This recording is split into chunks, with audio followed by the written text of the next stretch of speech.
Grief is a strange thing. It wraps around you like an old, heavy coat, something you never wanted to wear but can't seem to take off. That's how I felt after my dad passed away. One moment, he was here, strong and steady, the unshakable force in my life. And the next, he was gone. Just like that. It had been 6 months since the accident. 6 months since I got the call that shattered everything. I had spent most of that time at college, burying myself in my studies, avoiding the reality waiting for me back home. But the holidays came, and I had no choice but to return. I expected sadness, maybe even loneliness. What I didn't expect was to find a stranger living in my house. The first sign that something was wrong was the unfamiliar car parked in the driveway. My dad's truck used to sit there, his pride and joy, but now, it was gone, replaced by a sleek, black SUV with tinted windows. I frowned as I pulled in, my grip tightening on the steering wheel. Maybe Mom had a friend over, someone to keep her company during the holidays. That would make sense, right? But when I stepped inside, it wasn't a family friend sipping coffee in the kitchen. It was a man I had never seen before. He was standing at the counter, casually stirring sugar into Dad's favorite mug, the one with the faded "World's Best Dad" print I had given him years ago. The sight of it made my stomach churn. The man turned when he saw me, flashing an easy smile like he belonged there. "Hey, you must be, Name. Your mom told me you'd be coming home soon." I froze in the doorway, my duffel bag still slung over my shoulder. "Who are you?" "Oh, I'm Dan." He leaned against the counter like we were old friends. "Your mom's boyfriend." The words hit me like a slap. Boyfriend? My mom had a boyfriend? And he was living here? In my dad's house? Before I could respond, I heard footsteps on the stairs. My mother appeared, dressed in a silk robe I had never seen before. She barely looked surprised to see me. "Oh, honey, you're back," she said with a smile, as if nothing about this was wrong. "I meant to call you earlier, but things have been so busy." I stared at her, my mind reeling. Busy with what? Moving some guy into Dad's house. Her expression hardened. "Don't be dramatic. Dan and I have been seeing each other for a few months now. It was time for a change. A change." That's what she called it. Like my dad was some old piece of furniture she had finally decided to replace. My chest tightened with a mix of rage and disbelief. "You let some stranger move in without even telling me?" My voice shook, but I didn't care. Dad's only been gone for 6 months. Mom's eyes flashed with irritation. "I don't have to explain myself to you. You're just a kid, you don't understand how hard it's been for me." Dan cleared his throat, raising his hands as if trying to defuse the situation. "Look, I get that this is a lot for you to process. But your mom and I don't." I snapped, turning to him. "Don't talk to me like you know anything about my family." I stormed upstairs, my heart pounding in my ears. But when I opened my bedroom door, the air was sucked from my lungs. My room was gone. The walls were painted a dull gray. My posters had been ripped down. My bookshelves emptied. In place of my bed was a sleek, modern desk, covered in neatly stacked papers and a laptop that wasn't mine. It wasn't my room anymore. It was an office. My hands clenched into fists. I turned on my heel, marching back downstairs. "Where is my stuff?" I demanded. Mom barely blinked. "Oh, I moved it to the garage. We needed the space." "You needed the space?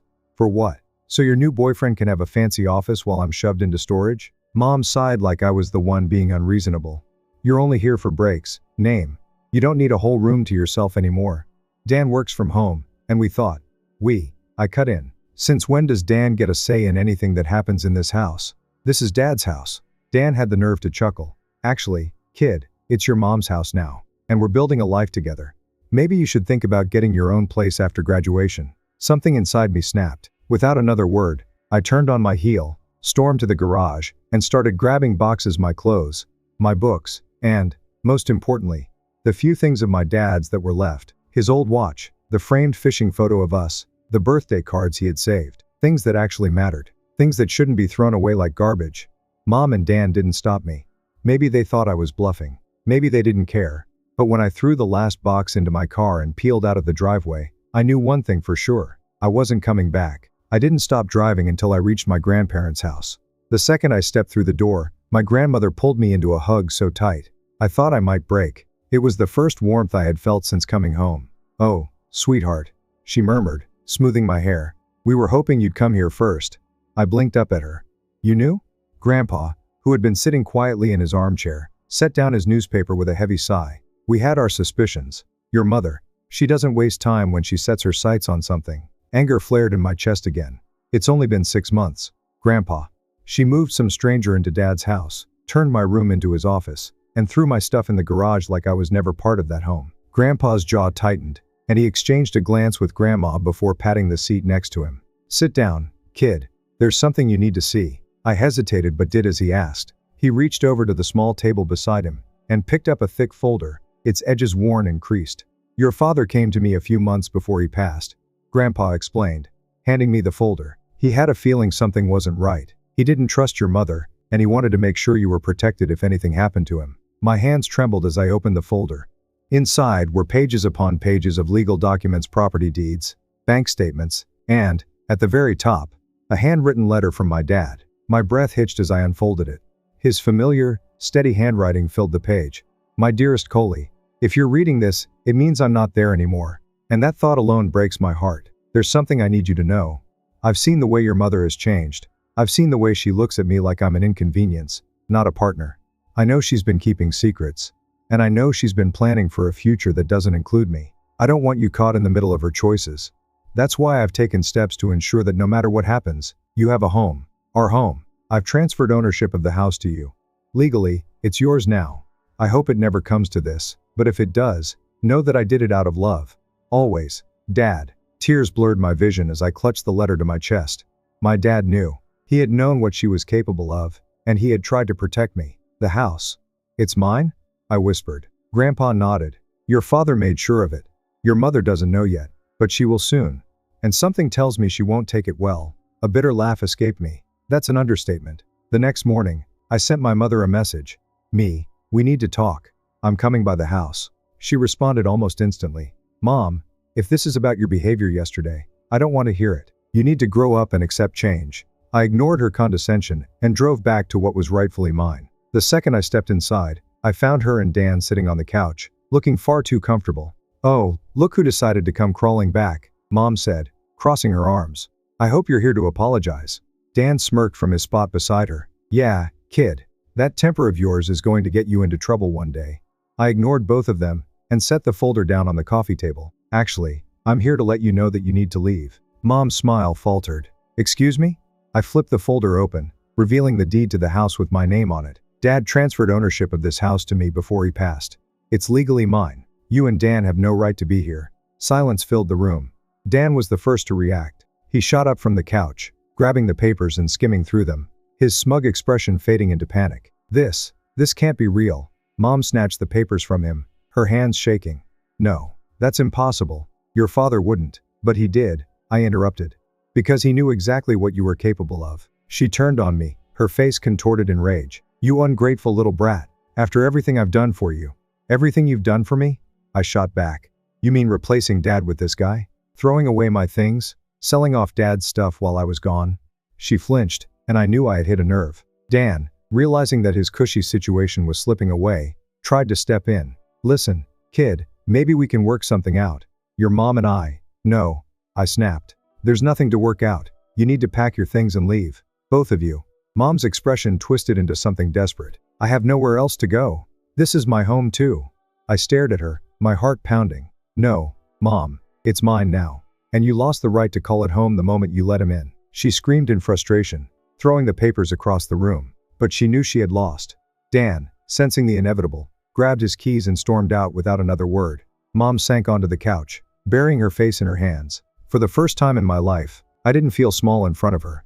I had won the first battle, but I knew the war wasn't over yet. I thought that once my mother knew the truth, that the house was legally mine, she would accept it and move on. I was wrong. In the days following our confrontation, she refused to leave. Instead, she doubled down, acting as if nothing had changed. She paraded around the house like a queen refusing to abdicate her throne, while I was treated like the unwelcome intruder. At first, I tried to be civil. I gave her time. I avoided unnecessary fights. But every day that passed only made things worse.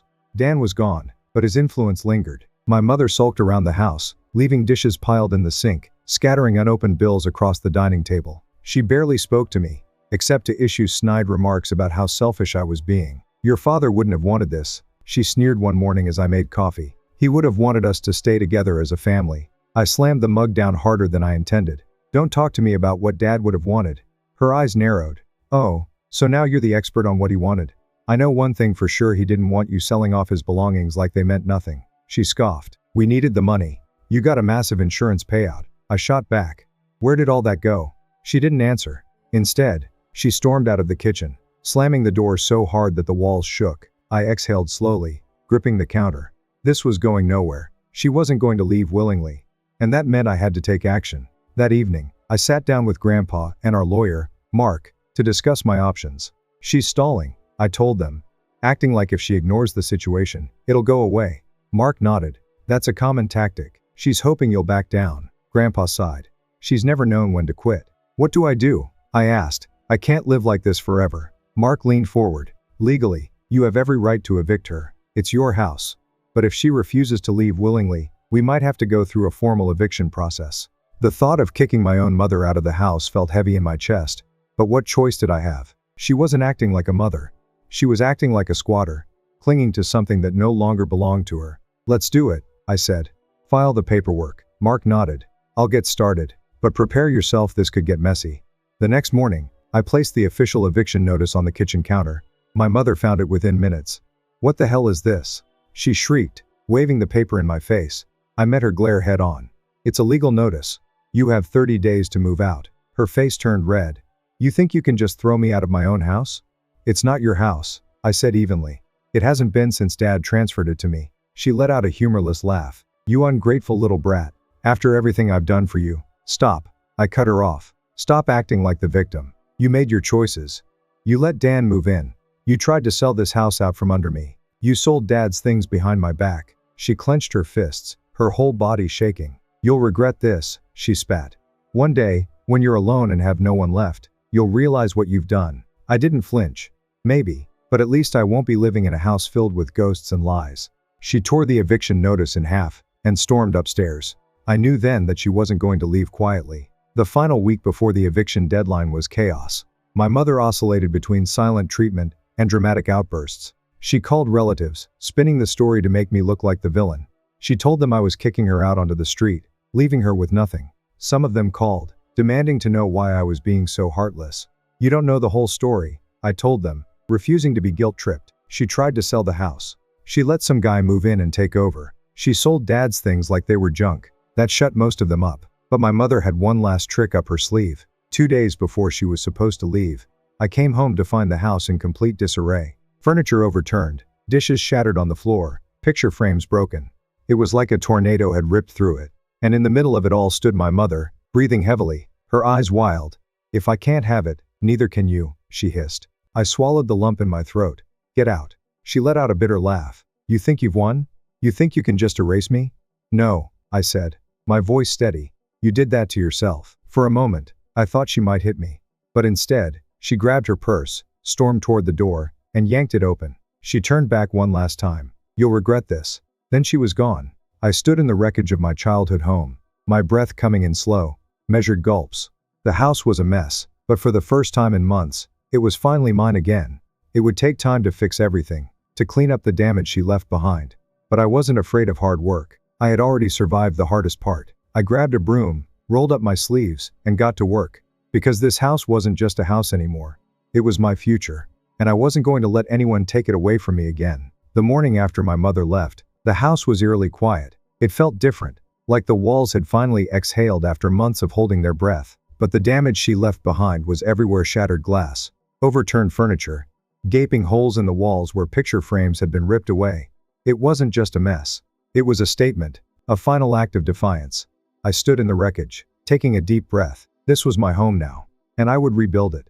I called Grandpa, and within an hour, he was at my doorstep, toolbox in hand. He took one look around and let out a low whistle. She really went out with a bang, didn't she? He muttered, stepping over a pile of broken dishes. I let out a dry laugh. You could say that. He clapped a hand on my shoulder. Well, kid, we've got work to do. The next few days were exhausting. Grandpa and I patched up the walls, repainted the living room, and replaced everything she had smashed. I went to thrift stores and secondhand shops, searching for pieces that felt like home. Bit by bit, I erased the damage she had done. One evening, as I was rearranging the living room, I found something wedged behind the couch. A small, battered notebook. My heart clenched as I picked it up. It was Dad's. I sat down and flipped through the pages. It wasn't a journal, exactly. More like a collection of notes, things he wanted to remember, things he had been worried about. And at the very back, I found a letter. To my kid, if you ever find this, it means I'm gone, And you're standing exactly where I knew you would be trying to pick up the pieces. I'm sorry I couldn't be there to help you. But if there's one thing I know, it's that you're stronger than you think. This house is yours now. Not just legally, but in every way that matters. Make it a home. Fill it with laughter. Make new memories here. Don't let the past steal your future. And don't ever let anyone tell you that you don't deserve it. Dad, tears blurred my vision as I traced my fingers over his handwriting. He had known. He had known how things would fall apart, and he had done everything he could to protect me. I wasn't going to let him down. Unfinished business. As I settled into my new life, I thought that was the end of it, that my mother had taken her defeat and moved on. But then the phone calls started. At first, I ignored them. Then she started sending emails. Mom, you had no right to do this to me. Mom, I sacrificed everything for you. And this is how you repay me? Mom, I want to come back. We need to fix this. I blocked her number, but then she showed up. It was a Sunday morning. I was sitting on the porch, drinking coffee, when I saw her car pull up. She parked across the street and just sat there, staring at the house. I set my mug down, my heart pounding. I had prepared for this. I had changed the locks, installed security cameras. But still, seeing her there sent a cold shiver down my spine. After a few minutes, she got out and walked toward me. She looked different, thinner, her hair unkempt, her clothes wrinkled. She stopped at the bottom of the porch steps. Can we talk? She asked. I crossed my arms. About what? She sighed, looking around the yard. I just wanted to see it one last time. It's not yours anymore, I said, my voice steady. You made sure of that. Her eyes flashed with something anger, regret. I couldn't tell. You don't understand how hard it was for me. I scoffed. Hard for you? You moved another man into Dad's house before he was even cold in the ground. You tried to sell this place out from under me. And when you didn't get your way, you destroyed everything you could on your way out. She flinched. I didn't mean for things to go that far. But they did, I said. And now you have to live with it. She let out a shaky breath. I don't have anywhere to go. I met her gaze. That's not my problem. For the first time, she looked genuinely hurt. You're really shutting me out completely? I hesitated for only a moment. Then I said, yes. She stood there for a long time, as if waiting for me to change my mind. But I didn't. Finally, she turned and walked away. I didn't watch her go. I just picked up my coffee and went inside, locking the door behind me. A few days later, I got a message from Grandpa. Grandpa, she left town, went to live with her sister in Arizona. I don't think she's coming back. I stared at the message for a long time before replying. Me, good. For the first time in what felt like forever, I could breathe. I wasn't just surviving anymore. I was living. The house felt warm again, safe, like home. Because it was home, and for the first time, it truly felt like mine. With my mother finally gone, the weight on my chest started to lift. For the first time in a long time, I felt like I had control over my life again. But taking back the house was only the beginning. Now, I had to make it mine. The house felt empty without Dad's presence, but I was determined to change that. I started with the little things, dusting off the old record player, rehanging the fishing photos in the hallway, bringing back the furniture that had been replaced with Mom's cold, modern taste. Each item I restored felt like reclaiming a piece of him. His leather recliner, the one Mom had tossed out, had been sitting in a secondhand shop downtown. I bought it back without hesitation. I found his tool set at a pawn shop, and even managed to track down his old vinyl collection. Bit by bit, I was piecing together the home he had loved. One evening, as I was rearranging the bookshelves, I found something tucked behind a row of novels and old cassette tape labeled "For Name." My hands trembled as I placed it in the tape player. A moment of static, then his voice filled the room. Hey kiddo, if you're listening to this, well, that means I'm not there anymore. But that doesn't mean I'm gone. I sank onto the floor, gripping the armrest of his recliner, as his voice wrapped around me. I just wanted to remind you of something. You are stronger than you think. No matter what happens, no matter what life throws your way, you will get through it. And you will come out stronger. I promise you that. Tears welled in my eyes as he continued. This house, our home, it's yours now. Not just in name, but in spirit. Make it a place where you can be happy. A place filled with love and laughter. That's what I want for you. Always. I sat there long after the tape ended, clutching it to my chest. Even as I rebuilt, I couldn't escape the memories of what had happened. The destruction my mother had left behind still haunted me. Some nights, I woke up expecting to hear her voice shouting through the house, or Dan's condescending laughter from the kitchen. But they were gone, and I had to accept that. One day, I received an unexpected message from an unknown number. Unknown. Hey, kid. Hope you're doing okay. I frowned before realization hit me. It was Dan. Me. What do you want? Dan, look, I know I wasn't exactly a saint, but I just wanted to say, I didn't know. Your mom had lied about the house. She made it sound like it was hers to do what she wanted with. I stared at the message, my fingers hovering over the keyboard. Me, that doesn't excuse what you did. Dan, I know. I just wanted to clear the air. No hard feelings. Hard feelings? The man had tried to weasel his way into my dad's home and take everything for himself. He had stood beside my mother as she tried to erase Dad's memory. And now he wanted to act like it was nothing? I blocked the number. Some ghosts weren't worth confronting. With the house finally feeling like home again, I turned my focus to my future. For so long, I had been living in the aftermath of my parents' choices, struggling to survive the chaos they had left behind. But now, I had to decide what came next. I transferred my college courses online so I could stay in town and work on the house. Grandpa helped me set up a budget to manage the expenses, and I started picking up freelance work to support myself. For the first time, I wasn't just surviving, I was building something new. Something that belonged to me. One afternoon, as I was working on fixing up the backyard, Emily, my childhood best friend, showed up unannounced. You know, she said, leaning against the fence, I still can't believe you actually did it.